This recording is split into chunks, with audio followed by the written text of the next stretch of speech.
Hi, I'm Jessica Hopper. I'm the Assistant Community Editor at The Day, here in the newsroom with reporter Izaskun Larraneta. We're here to talk to her a little bit about her investigation into a housing scam in Connecticut. So, Sassy, thanks for being here. Thank you. So, how did you hear about this story? We got a tip from a reader saying that there was a possible rental scam that was happening in New London via Craigslist. So when we looked into it, we discovered that it was more than just a rental scam. The homeowner in the New London incident said he was a victim of a mortgage fraud.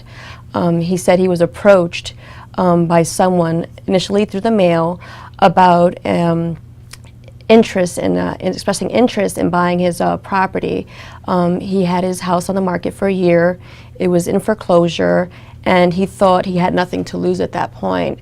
After signing some documents, he learned, without his consent, that the home was being rented out from under him. Right, and it hadn't actually gone through the sale process, is that correct? So it was well, his house was, no, it wasn't. His house was on the market, right. So that was one way he was trying to unload the house. He was also figured, since he had no interest in the house for over a year, that he would pursue this as another venue of possibly getting his house sold.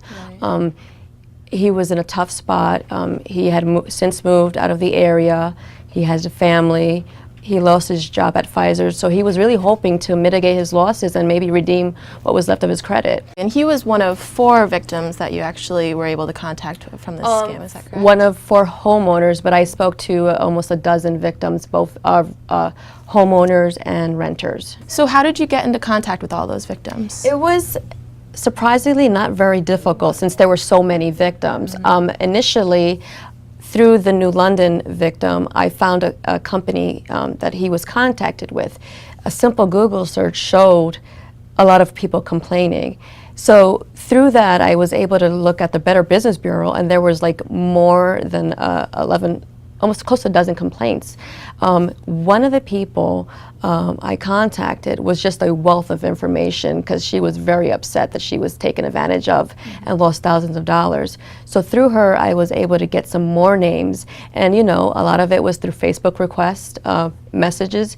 It pays to pay that $1 because it will get in that mailbox and they will respond.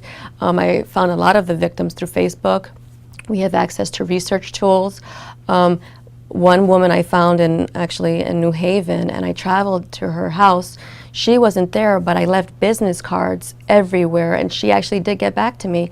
And it was through her that I initially uncovered that this man was being investigated by several local authorities, and ultimately right now is in the hands of the FBI. And have you ever been able to contact the alleged person behind this scam? Not because for lack of trying. I called several numbers. We visited his known residences.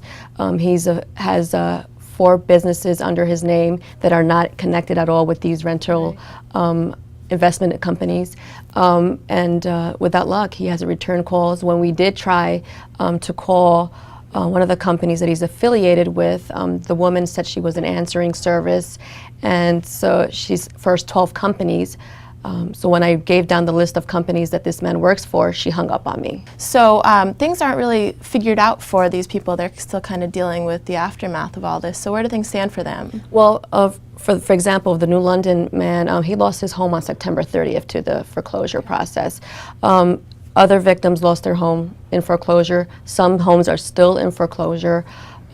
They're pretty much lost while this man is renting these homes out, and continuing to collect the rent even after the homes were foreclosed on. Great. Wow, that's really interesting. Well, thank you for being here today, and you can find out more about the day's coverage of this housing scam on theday.com/housing scam.